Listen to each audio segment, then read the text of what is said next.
Good morning all of you. आज का अपना टॉपिक है models of teaching. Model of teaching, model को क्या कहते हैं हिंदी में? प्रतिमान, प्रतिमान या आदर्श।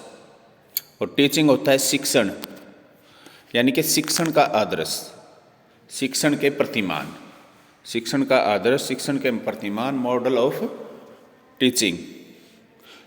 तो शिक्षण के प्रतिमान जानने से पहले हमें जानना होगा कि प्रतिमान क्या होते हैं। मॉडल ऑफ टीचिंग से पहले हमें पता होना चाहिए कि मॉडल किसे कहते हैं। मॉडल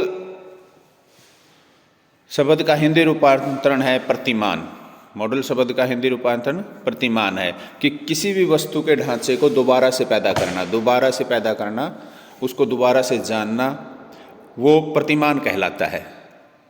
कि किसी भी विषय के प्रत्यय को समझना, उसकी शैक्षिक वार्ता में मदद करना, एक छात्र में और एक अध्यापक के लिए सहायक सिद्ध होता है। जो शिक्षण विधियों को लागू करने में एक सहायक सिद्ध होता है, वो कहलाता है शिक्षण मॉडल। कि अध्यापक पढ़ाता है, किसकी सहायता से पढ़ा रहा है? टीचिंग एड्स की सहायता से पढ़ा रहा है।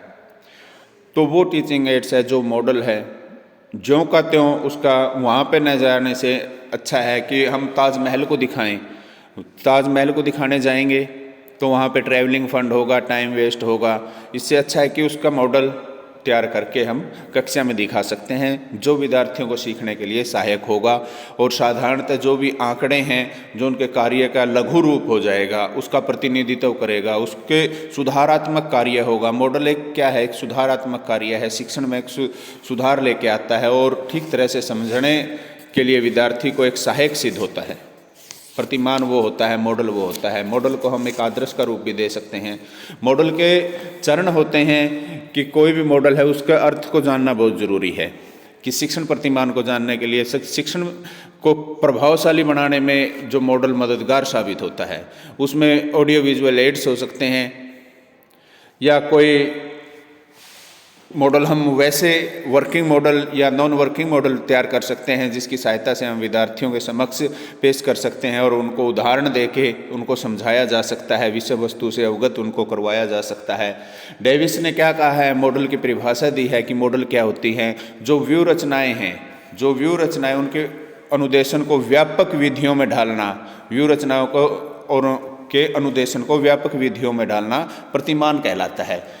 कि जैस और वेल ने इसकी परिभाषा बहुत अच्छी से दी है कि शिक्षण प्रतिमान मात्र अनुदेशनात्मक की रूपरेखा ही नहीं का निर्माण की प्रक्रिया है, जो विद्यार्थियों में अंत्यक्रिया करती है। कि विद्यार्थी है और जो अध्यापक हैं उनमें इंटरेक्शन लेने का कार्य है, जो अंत्यक्रिया का कार्य है, एक दूसरे को समझाने का कार्य, समझने का कार्य है, वो मॉडल की सहायता से किया जाता है। जैस और विल ने यह परिभाषा दी है कि मॉडल वो है जो वातावरण की जो परिस्थिति है उसको शिक्षण योग्य तैयार करती है। कि वातावरण ऐसा तैयार करती है जिससे कि अच्छे से पढ़ाया जा सके और अच्छे से सीखा जा सके। वातावरण को तैयार करने का कार्य जो करता है वो मॉडल करता है। मॉडल वो कहलाते हैं।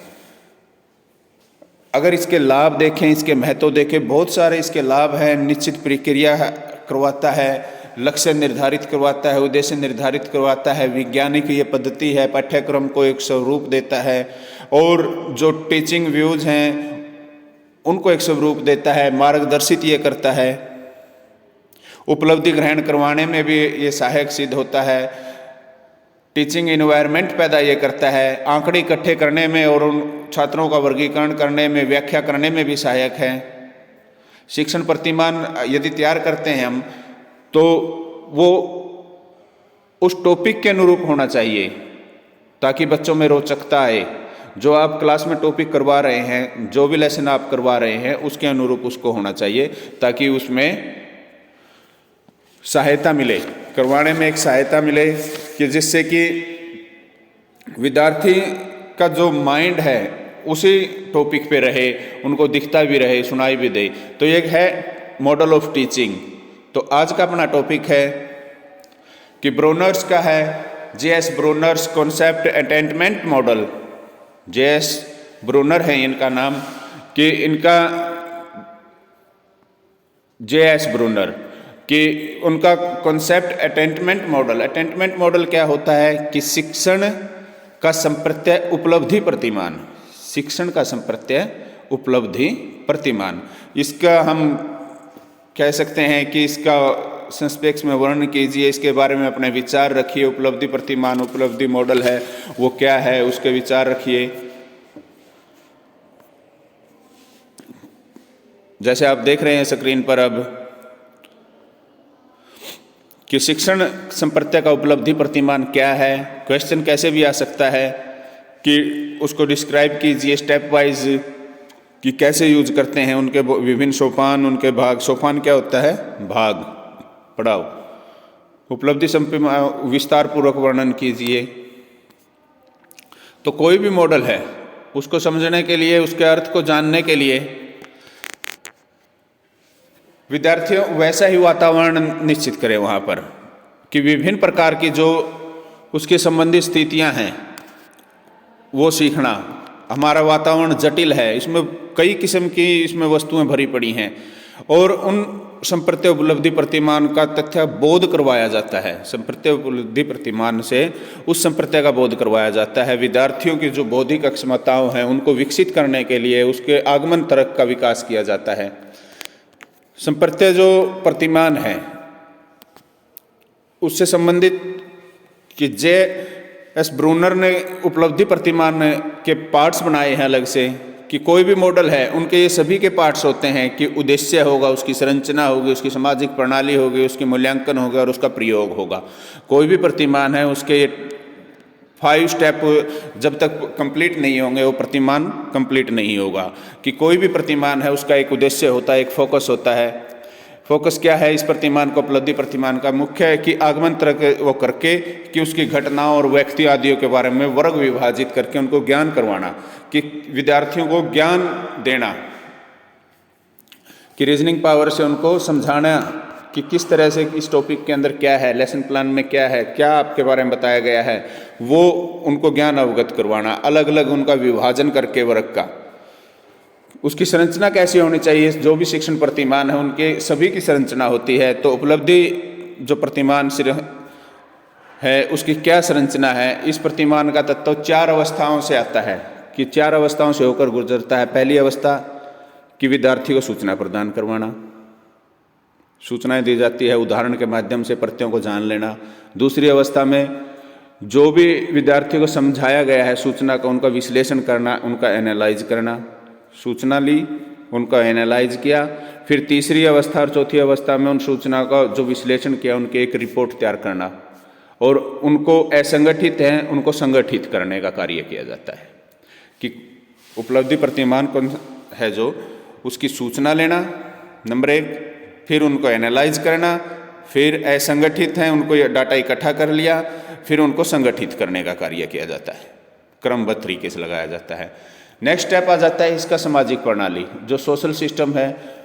अटेम्पमेंट मॉडल है जो उसका सोशल प्रणाली कैसे है, इसके अंदर क्या है कि इसमें नियंत्रण रहता है, लेकिन वह शिक्षण की विभिन्न अवस्थाओं के दौरान बहस आदि करने का यानी कि स्वतंत्र वातावरण भी प्रदान किया जाता है। एक अध्यापक क्या करता है, क्लासरूम में एक स्वतंत्र वातावरण करता है कि विद्यार्थी इसमें आपस में डिस्कस कर सकें, एक दूसरे से वाद विवाद कर सकें, और उनकी व्यू रचनाएँ तैयार की जाती हैं। विद्यार्थी प्रश्न पूछ सकता है, अध्यापक उनके उत्तर देंगे। विद्यार्थी आपस में भी प्रश्न पूछ सकते हैं कि इस को अच्छे जो सूचना है उसका सही से एनालाइजेशन हो जाए। फिर इसका मूल्यांकन प्रणाली, मूल्यांकन है इसके जो सपोर्ट सिस्टम है उसमें सभी सूचनाओं, प्रकृति जो भी नेचर है किया जाना चाहिए सभी का। जब तक हम मूल्यांकन नहीं करेंगे, किसी भी जो भी हमने कुछ सिखाया है उसका मूल्यांकन नहीं होगा तो ये पता नहीं लगाया जा सकता कि विद्यार्थियों ने कितना सीखा और कितना सीखना उनका बाकी रह गया है। इसके बाद आप उनका एप्लीकेशन कर सकते हैं, प्रयोग कर सकते हैं। जो भी संप्रत्यय उपलब्धि प्रतिमान है उसका प्रयोग बहुत ही विस्तृत होता है। इसका प्रयोग भाषा सीखने के लिए भी किया जाता है, टीवी आदि में भी इसका प्रयोग किया जाता है। विद्यार्थियों को लैंग्वेज नॉलेज की इसमें ऑडियो विजुअल एड्स को भी रखा जा सकता है। इसकी विशेषताएं क्या हैं कि संप्रत्यय उपलब्धि प्रतिमान अज्ञात प्रत्यय से हमें परिचित करवाता है। जो हमें पता नहीं है, जो हमारे पास अधूरा ज्ञान है, उस ज्ञान को पूरा करवाने का काम ये बहुत ही एक अच्छा तरीका है, एक अच्छा माध्यम है। इस प्रतिमान का प्रयोग केवल उन परिस्थितियों में ठीक रहता है जहाँ पर उदाहरणों के आधार पर संप्रत्यय को सिखाया जाए, कि कोई एग्जाम्पल पेश कर दें क्लासरूम में और उस एग्जाम्पल के माध्यम से उनको कुछ ज्ञान दिया जाए, सिखाया जाए। जैसे एग्जाम्पल हो सकते हैं कि उसके बारे में चर्चा करना, उसके बारे में बात करना। उपलब्धि प्रतिमान प्रयोग किया है, भारत 1947 में आज़ाद हुआ था, तब क्या सिचुएशन थी, उदाहरण दे सकते हैं। हम रेतीले इलाके में दिन में ज़्यादा गर्मी होती है, रात को ज़्यादा ठंड होती है, क्योंकि रेत दिन में गर्म हो जाता है और रात को ज़्यादा ठंडा हो जाता है, इसलिए वहाँ पर गर्मी सर्दी पड़ती है। इसी प्रकार हम शिक्षण उपलब्धि प्रतिमान का प्रयोग किया जा सकता है। संप्रति कि हम ये देख सकते हैं कि कोई भी प्रतिमान है, आगे और भी प्रतिमानों का जिक्र होगा, जैसे इंक्वायरी मेथड है, मास्टरी है, कि इसके साथ मास्टरी अधिगम मॉडल है, जिसको मास्टरी क्या होता है कि मास्टर बनाना, महारत हासिल करना, कि ये आगे टाइप्स आ जाएंगे इनके, वो हमें सिखाने का कार्य करते हैं। कोई भी विद्यार्थी है, कोई भी बच्चा है, कोई अपना एक रोल मॉडल तैयार कर लेता है, तो प्रतिमान क्या होता है कि रोल मॉडल, एक आदर्श जिसको देख के हम सीखते हैं, तो ये हमें सिखाने का कार्य करते हैं, चाहे वो उदाहरण के माध्यम से, चाहे उसकी रूपरेखा देखकर।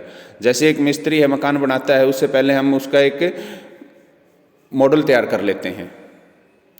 कोई फ्लाईओवर बनता है, कोई बिल्डिंग बनती है, उसका एक मॉडल तैयार कर लेते हैं बनाने से पहले, ताकि पता लग जाए, अपना एक निश्चित मार्ग तैयार हो जाए कि वो हमें गाइड करता है किस तरह से, कहाँ पर क्या डाटा यूज करना है, वो सूचना इकट्ठी करनी है, क्रमबद्ध तरीके से लगाना है, काम को सुचारू रूप से पूरा करवाना है का कार्य मॉडल करते हैं। आशा करता हूँ आज का टॉपिक आपको समझ में आया होगा, मॉडल ऑफ टीचिंग। धन्यवाद, आपका दिन शुभ हो।